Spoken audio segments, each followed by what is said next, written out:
Hello प्यारे विद्यार्थियों, आपका आपके अपने channel mission government teacher SP पर स्वागत है। इस वीडियो के अंदर आपको संपूर्ण राजस्थान की पॉलिटी एक एक टॉपिक आपको शॉर्ट नोट्स के माध्यम से पढ़ाने वाला हूँ। बस ध्यान से देखते रहिए क्लास को। और आपके कोई भी एग्ज़ाम है, चाहे सेकंड ग्रेड, रीट, चतुर्थ श्रेणी, कोई भी आप किसी भी एग्ज़ाम की तैयारी करें, राजस्थान की अगर पॉलिटी लगती है तो आपके इस एक वीडियो या क्लास से आपकी कंप्लीट होने वाली है। बस आपको क्या करना है, ध्यान से सुनना है और कम समय के अंदर आपको एक एक फैक्ट क्लियर करना है यहाँ से। तो आइए शुरू करते हैं। बस क्लास को छोड़ना नहीं है, क्लास को लाइक और चैनल को सब्सक्राइब करना है। तो आइए शुरू करते हैं वीडियो को। सबसे पहले तो सिलेबस के अंदर क्या होता है, एक तो अपने राजनीतिक व्यवस्था होती है और एक होती है प्रशासनिक व्यवस्था और एक कुछ संस्थाएं होती है और फिर होती है लोक नीति, विधिक अधिकार और सिटीजन चार्टर। विद्यार्थियों, राजनीतिक व्यवस्था जिसके अंदर हम राज्यपाल, मुख्यमंत्री, मंत्री परिषद, विधानसभा या उच्च न्यायालय की बात करते हैं। किसकी करते हैं? एक तो राज्यपाल होता है, मुख्यमंत्री होता है, मंत्री परिषद, विधानसभा और उच्च न्यायालय। जबकि बात करें प्रशासनिक व्यवस्था, इसके अंदर आते हैं जिला प्रशासन, स्थानीय स्वशासन, पंचायती राज संस्थान, नगर निकाय। ये सब चीजें आती है प्रशासनिक व्यवस्था के अंदर। और संस्थाएं की बात करें, जैसे आरपीएससी है, एसएचआरसी है, एससीईएचईसी है, एसआईसी, लोकायुक्त, ये सब इसके अंतर्गत देखने को मिलते हैं। तो सबसे पहले हम बात करेंगे राज्यपाल की। राज्यपाल गवर्नर बोलते हैं अंग्रेजी के अंदर, और राज्यपाल पद कन्नाडा के संविधान से लिया गया। वेरी वेरी इंपॉर्टेंट, पहली लाइन क्या है? राज्यपाल शब्द यह जो पद है वो कन्नाडा के संविधान से लिया गया है। अनुच्छेद 153 क्या कहता है? प्रत्येक राज्य का एक राज्यपाल होगा। और 6A यानी जो ये धारा है 6A के अंदर 1956 में एक व्यक्ति एक से अधिक राज्यों का राज्यपाल हो सकेगा। और ये अपने धारा 6 के अंदर बताया गया। किसके अंदर बताया गया? धारा 6 के अंदर बताया गया है। फिर अनुच्छेद 154 क्या कहता है? कि राज्यपाल राज्य का कार्यपालिका का प्रमुख होगा। विद्यार्थियों, अनुच्छेद 154 कहता है राज्यपाल राज्य का कार्यपालिका का प्रमुख होगा, जबकि अनुच्छेद 155 कहता है इसकी नियुक्ति राष्ट्रपति के द्वारा प्रधानमंत्री और मंत्री परिषद के सिफारिश से की जाएगी। कौन करेगा नियुक्ति? नियुक्ति करेगा राष्ट्रपति, लेकिन प्रधानमंत्री और मंत्री परिषद की सिफारिश के अनुसार की जाएगी। फिर होता है आपके लिए अनुच्छेद 156। 156 को कैसे याद करें? अनुच्छेद 156 के अंदर एक, राज्यपाल राष्ट्रपति के प्रसाद पर्यंत पर कार्य करता है। जब तक राष्ट्रपति चाहता है ना, तब तक ही राज्यपाल कार्य करता है। और अनुच्छेद 156(2) क्या कहता है? इस्तीफे की बात करता है। और इस्तीफा किसको बोलता है? इस्तीफा देता है ये राष्ट्रपति को। और बात करते हैं 156(3) की, इसका कार्यकाल जो कि सामान्यतः 5 वर्ष का होता है और निष्कासन राष्ट्रपति के द्वारा कर सकता है। एक बॉक्स के अंदर दे रखा है कि राज्यपाल का स्थानांतरण, लेकिन संविधान में इसका कोई भी क्या नहीं है, उल्लेख नहीं है। यानी किसी भी राज्यपाल को हम बदल सकते हैं एक जगह से, लेकिन उसका कोई भी संविधान में उल्लेख नहीं मिलता। फिर बात करते हैं नेक्स्ट पॉइंट की। नेक्स्ट पॉइंट है आपके लिए अनुच्छेद 157। इसकी कुछ अर्हताएं हैं। एक तो इंडियन सिटीजन के अंदर मिनिमम एज होनी चाहिए 35 ईयर्स। कितनी होनी चाहिए? 35 वर्ष होनी चाहिए। और अनुच्छेद 158 हमें कुछ शर्तें देता है राष्ट्रपति के लिए। एक तो एमएलए, एक एमएलसी या एमपी नहीं हो। क्या नहीं होना चाहिए? एक तो मेंबर ऑफ पार्लियामेंट नहीं होना चाहिए, और एक मेंबर ऑफ लेजिस्लेटिव असेंबली यानी वो भी नहीं होना चाहिए विधानसभा के अंदर, और लाभ के पद पर नहीं होना चाहिए। क्या शर्तें हैं? शर्तें एक तो पहले आपको पता होना चाहिए, अनुच्छेद 158 के अंदर दे रखी है। एक तो एमएलए ये सब नहीं होना चाहिए पद के पद पर, और लाभ के पद पर नहीं होना चाहिए। निःशुल्क आवास, वेतन, भत्ते एवं अन्य परि उपलब्धियों से क्या होना चाहिए? परे होना चाहिए। और इसको ये दी जाती है। और एक से अधिक राज्यों का राज्यपाल भी हो सकता है। तो वेतन किस अनुपात में मिलेगा, ये एकमात्र राष्ट्रपति के द्वारा तय किया जाएगा। ऐसा नहीं है कि जैसे गुजरात का भी है, राजस्थान का भी राज्यपाल है, तो उसको बराबर दोनों जगह का दे सके। लेकिन अगर राष्ट्रपति चाहे तो दोनों जगह का दे सकते हैं, लेकिन राष्ट्रपति चाहे तो एक जगह का मिलेगा। ठीक है, तो ये वही बात इसकी। फिर नियुक्ति पश्चात अलाभकारी बदलाव नहीं होगा। अगर नियुक्ति के समय कुछ भी लाभकारी राज्यपाल को दिया जाता है तो वह उसके हमेशा के लिए रहेगा, यानी जब तक वो कार्य के पद पर रहे उस पद तक वहीं रहेगा। ऐसा नहीं उसको घटा दिया जाए। फिर बात करते हैं वेतन की, तो राज्य की संचित निधि से दिया जाता है। अगर आपको पूछ ले राज्यपाल को वेतन कहाँ से दिया जाता है, तो राज्य की संचित निधि से दिया जाता है। पेंशन केंद्र की संचित निधि से दिया जाता है। और अनुच्छेद 159 क्या कहता है, शपथ के बारे में बात करता है। अनुच्छेद 159 उसकी शपथ के बारे में बात करता है कि हाईकोर्ट चीफ जस्टिस या सीनियर मोस्ट जस्टिस के द्वारा दिलाई जाती है। किसके द्वारा, तो राज्यपाल को शपथ विद्यार्थियों हाईकोर्ट के चीफ जस्टिस यानी मुख्य न्यायाधीश है वो, उसके द्वारा दिलाई जाती है। अब बात करते हैं रिलेटेड कुछ केस हुए, तो पहला आता है रघुकुल तिलक वाद, जो कि 1979 के अंदर हुआ था। इसमें राज्यपाल पद केंद्र के अधीन रोजगार नहीं दे रहा था। दूसरा बैठ क्या है, रामेश्वर प्रसाद वाद, जो कि 2006 का है, नियुक्ति हेतु निश्चित प्रक्रिया हुई। और तीसरा आता है बीपी सिंघल वर्सेस भारत सरकार 2020, तो इसमें मनमाने ढंग से निष्कासन नहीं और केजी बालाकृष्ण पीठ इसकी मानी जाती है। ठीक है, ये थे कुछ रिलेटेड केस। फिर बात करते हैं नेक्स्ट पॉइंट की। अगर बात करते हैं राज्यपाल की शक्तियों की, बात किसकी करते हैं, राज्यपाल की शक्तियों की, तो विद्यार्थियों सबसे पहली शक्ति आती है कार्यपालिका शक्ति। कौन सी होती है, कार्यपालिका शक्ति। इसके अंदर होता है नियुक्तियां करना। एक तो देखो मुख्यमंत्री की नियुक्ति करते हैं, मंत्रियों की नियुक्ति करते हैं, वो भी आर्टिकल 164 के तहत, अनुच्छेद 164 के तहत राज्यपाल क्या करता है, मुख्यमंत्री और मंत्री की नियुक्ति करता है विद्यार्थियों। फिर ट्राइबल मिनिस्टर जैसे झारखंड या छत्तीसगढ़, उड़ीसा, या एमपी होता है, इसके अंदर। दूसरा है महाधिवक्ता होता है, उसकी भी नियुक्ति कौन करता है, राज्यपाल करता है, आर्टिकल 165 के तहत। फिर मंत्रियों में विभाग बांटना, जो कि आर्टिकल 166 के तहत करता है। और आयोग में एसईसी, आरपीएससी और एसआर, एसएचआरसी, एसआईसी के भी क्या करता है, जो ये प्रमुख होता है, कौन होता है, उसके नियुक्ति करता है। ये सब कार्यपालिका यानी राज्यपाल के हाथ में होता है। दूसरा पॉइंट क्या है, राज्यपाल आयोग या बोर्डों का प्रमुख होता है। क्या होता है, आयोग या बोर्ड का प्रमुख होता है, जो कि आपको देख सकते हैं नीचे दे रखा है। एक तो संरक्षक होता है राजस्थान स्काउट गाइड का, किसका होता है, राजस्थान स्काउट गाइड का। और कुलाधिपति राज्य या विश्वविद्यालय यानी कोई भी अगर विश्वविद्यालय, उसका कुलाधिपति कौन होता है, राज्यपाल होता है। पश्चिमी क्षेत्र सांस्कृतिक केंद्र उदयपुर का सैनिक कल्याण बोर्ड, अरावली विकास बोर्ड, भूतपूर्व सैनिक कल्याण समिति, राजस्थान रेड क्रॉस सोसाइटी का भी क्या होता है, राज्यपाल अध्यक्ष होता है विद्यार्थियों। कौन होता है, राज्यपाल अध्यक्ष होता है। और 1951 के तहत जयपुर के अंदर यानी जो राजस्थान रेड क्रॉस सोसाइटी है, उसकी स्थापना 1951 जयपुर में 23 जिला शाखाएं। उपाध्यक्ष इसका कौन होता है, सीएम होता है। कौन होता है, सीएम होता है, मुख्यमंत्री। आपको ये याद रख लेना है। फिर बात करें अगर नेक्स्ट, तो गवर्नर रिलीफ फंड उपाध्यक्ष इसका कौन होता है, सीएम होता है। कौन होता है, सीएम होता है। इसके बाद हम बात करते हैं नेक्स्ट पॉइंट बी की। बी के आते हैं इसमें विधायी शक्तियां। विधायी शक्तियों की अगर बात करें, तो आर्टिकल 160 के तहत आकस्मिकताओं में राज्यपाल के कर्तव्य होते हैं। और अनुच्छेद 164 के तहत मंत्रियों को शपथ दिलाता है। और अनुच्छेद 168 के तहत राज्यपाल राज्य विधानमंडल का अंग होता है। क्या होता है, राज्यपाल राज्य विधानमंडल का अंग होता है। अनुच्छेद 171 कहता है विधान परिषद में 1/6 सदस्यों का मनोनयन करेगा। अनुच्छेद 174 विधानसभा 17 अवतुत या 17 अवसान या विघटन करने का कार्य कौन करता है, राज्यपाल करता है। 175 क्या कहता है, अभिभाषण। अनुच्छेद 176 विशेष अभिभाषण। अनुच्छेद 180 विधानसभा कार्यवाहक अध्यक्ष कौन होता है, अपॉइंटेड, यानी वो भी क्या करता है, नियुक्ति करता है। फिर अनुच्छेद 184 विधान परिषद कार्यवाहक सभापति वो भी अपॉइंट करता है। और अनुच्छेद 188 प्रोटेम स्पीकर भी अपॉइंट कौन करता है, राज्यपाल करता है। फिर अनुच्छेद 192 राज्य विधानमंडल के सदस्यों की अयोग्यता निर्धारण ईसीआई की सलाह से कौन करता है, राज्यपाल करता है। अयोग्यता आर्टिकल 200 विधेयक संबंधी पावर और आर्टिकल 213 में अध्यादेश जारी करना, ये राज्यपाल की शक्तियों के अंदर आता है। फिर अगर बात करें, तो 5 नवंबर 2024 को सर्वोच्च न्यायालय का निर्णय मंत्री के खिलाफ अगर प्राथमिक रूप से मामला बनता है, तो मुकदमे हेतु मंत्री परिषद ने अनुमति नहीं तो राज्यपाल उसके खिलाफ क्या कर सकता है, मुकदमा चलाने की अनुमति दे सकता है। ये वो अपना बी पॉइंट कंप्लीट।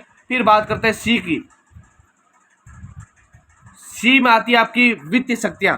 क्या आती है, वित्तीय शक्तियां। तो वित्तीय शक्तियों में आर्टिकल 200 धन विधेयक को अनुमति देता है। किसको देता है, धन विधेयक को अनुमति देता है। और आर्टिकल 202 बजट को पूर्वानुमति करता है। और आर्टिकल 203 अनुदान मांगे, जैसे राज्यपाल की पूर्वानुमति, आर्टिकल 205 अनुपूरक अतिरिक्त या अधिक अनुदान, और आर्टिकल 243 क्या कहता है, राज्य वित्त आयोग के अध्यक्ष या सदस्यों की नियुक्ति करता है। विद्यार्थियों, आर्टिकल 243 वेरी वेरी इंपॉर्टेंट, राज्य वित्त आयोग के अध्यक्ष और सदस्यों की क्या करता है, नियुक्ति करता है। फिर रिपोर्ट राज्य विधानमंडल के पटल पर रखवाता है, और आर्टिकल 267 राज्य आकस्मिक नीति के तहत करता है। बात करते हैं न्यायिक शक्तियों की। राज्यपाल की न्यायिक शक्तियां, सबसे पहले आते हैं समाधान शक्तियां। आर्टिकल 161 के तहत राष्ट्रपति के सम्मान बट मृत्युदंड, संघ मामले और कोर्ट मार्शल के मामले में नहीं की जाती है समाधान। आर्टिकल 217 क्या कहता है, हाईकोर्ट जज की नियुक्ति में राष्ट्रपति द्वारा राज्यपाल से परामर्श लिया जाता है। हाईकोर्ट जज को शपथ आर्टिकल 219 के तहत दिलाता है। राज्यपाल हाईकोर्ट जज को शपथ किसके तहत दिलाता है, article 219। Article 219 very very important, याद रख लेना। और जिला न्यायाधीशों की नियुक्ति आर्टिकल 233 के तहत करता है। कब करता है विद्यार्थियों, 233 के तहत। फिर आती है विवेकाधीन शक्तियां। राज्यपाल को एक प्रकार की शक्तियां और है जो कि इसका नाम है विवेकाधीन शक्तियां। आर्टिकल 163(2) के तहत और आर्टिकल 164 के तहत त्रिकुंज विधानसभा बना सकता है। आर्टिकल 167 जिसके अंदर सीएम से विधायी एंड प्रशासनिक सूचनाएं मांगना इसका कार्य माना गया है। आर्टिकल 175 क्या कहता है, आर्टिकल 175 अपने को फ्लोर टेस्ट देता है। क्या देता है, फ्लोर टेस्ट। सॉरी, ये 175 नहीं है, 275 है। क्या है, 275 आपको वेरी वेरी इंपॉर्टेंट ध्यान रख लेना। 275 जो कि फ्लोर टेस्ट देता है। और आर्टिकल 276 इसको विधानसभा विशेष सत्र आहूत करता है। क्या करता है, 200 विधानसभा विशेष सत्र आहूत करता है। और आर्टिकल 356 के तहत, आर्टिकल 356 के तहत क्या करता है, ये राष्ट्रपति शासन लगाता है। और आर्टिकल 372 कुछ राज्यों हेतु विशेष प्रावधान लागू करता है। ये आपको पॉइंट एक एक आपको याद होने चाहिए अच्छे से। और ये 164, 167 और 175 और 176 वेरी वेरी इंपॉर्टेंट है। फिर बात करते हैं कुछ आयोग की। इसके अंदर वेरी वेरी इंपॉर्टेंट एक आता है आपके लिए पुंछी आयोग। कौन सा आयोग है, पुंछी आयोग, जो कि वर्ष 2007 का है। पुंछी आयोग 2007 का राज्यपाल के संबंध में अनुशंसाएं नियुक्ति समिति की सिफारिश पर पीएम, लोकसभा अध्यक्ष, गृह मंत्री संबंधित राज्य का सीएम करता है। हटाना इसको विधानसभा में महाभियोग के द्वारा कार्यकाल की निश्चितता, कुलाधिपति नहीं ऐसा व्यक्ति जो 2 वर्ष सक्रिय राजनीति से दूर रहा हो, साधारण विधेयक मैक्सिमम 6 माह रोक सकता है। मंत्रिपरिषद या मंत्री के अगेंस्ट मुकदमा चलाने का आदेश देने का अधिकार भी इसको दिया जाता है। फिर बात करें अगर संबंधित समितियां, तो प्रथम प्रशासनिक सुधार आयोग 1966 का है। प्रथम प्रशासनिक सुधार आयोग कब का है, 1966 का है। जबकि राज मन्नार समिति तमिलनाडु 1969 ईस्वी, भगवान साई समिति जम्मू कश्मीर 1970, शेख सरकारी आयोग 1983, वैकेंट चलैया आयोग वर्ष 2000 और पुंछी आयोग वर्ष 2007 का है। तो कुछ आपको ये समितियां भी ध्यान रखनी साथ साथ में। और पुंछी आयोग वेरी वेरी इंपॉर्टेंट 2007 का है, जो कि किसके लिए, अनुशंसाएं जो कि समिति जैसे पीएम, लोकसभा या अध्यक्ष है, गृह मंत्री, उसके संबंधित मानी गई है। फिर आती है कुछ महत्वपूर्ण तथ्य। महत्वपूर्ण तथ्यों के अंदर वर्तमान राज्य कौन है, राज्यपाल, तो श्री हरिभाऊ कृष्णराव वागड़े। कौन है, हरिभाऊ कृष्णराव वागड़े। प्रथम राज्यपाल गुरुमुख निहाल सिंह थे। कौन थे, गुरुमुख निहाल सिंह। और प्रथम महिला राज्यपाल सर्वाधिक कार्यकाल, प्रथम महिला राज्यपाल कौन थी, प्रतिभा देवी सिंह पाटिल, राज्यसभा उपसभापति थी। और भारत की प्रथम महिला राष्ट्रपति भी कौन थी, प्रथम यानी प्रतिभा देवी सिंह पाटिल। कौन थी, प्रतिभा देवी सिंह पाटिल। साथ में दे रखा टीवी राजेश्वर, सबसे छोटा कार्यकाल था। किसका था, सबसे छोटा राज्यकाल टीवी राजेश्वर का था। फिर राज्यपाल जिनका पद पर रहते हुए निधन हुआ, एक साइड में दे रखा है, वह राज्यपाल जिनका पद पर रहते हुए निधन हुआ, एक दरबारा सिंह, एक निर्मल चंद जैन, एक शैलेंद्र कुमार और श्रीमती प्रभा राव। चारों नाम आपको याद होने चाहिए। चारों वे राज्यपाल है जिनकी मृत्यु उनके पद पर रहते हुई है। दरबारा सिंह, निर्मल चंद जैन, शैलेंद्र कुमार और श्रीमती प्रभा राव। कौन थी, श्रीमती प्रभा राव। बात करते हैं नेक्स्ट, राज्य में राष्ट्रपति शासन के दौरान राज्यपाल और मुख्यमंत्री, यानी जब राष्ट्रपति शासन लगा था उस समय अपने राजस्थान के राज्यपाल कौन थे और मुख्यमंत्री कौन थे। एक तो राज्यपाल आते हैं डॉक्टर संपूर्णानंद 1966 में, उस समय अपने मुख्यमंत्री थे मोहनलाल सुखाड़िया। कौन थे? मोहनलाल सुखाड़िया 1966 में। और उसी समय सरदार हुकम सिंह भी राज्यपाल बने थे 1966 के अंदर। तो दोनों के समय, मोहनलाल सुखाड़िया के समय क्या लगता है? राष्ट्रपति शासन लगता है। रघुकुल तिलक अपने राज्यपाल बनते हैं 1977 और 1980 में। 2 बार क्या लगता है? मुख्यमंत्री कहते हैं, यानी एक तो हरिदेव जोशी और एक भैरव सिंह शेखावत के समय क्या लगता है? राष्ट्रपति शासन लगता है। क्या लगता है?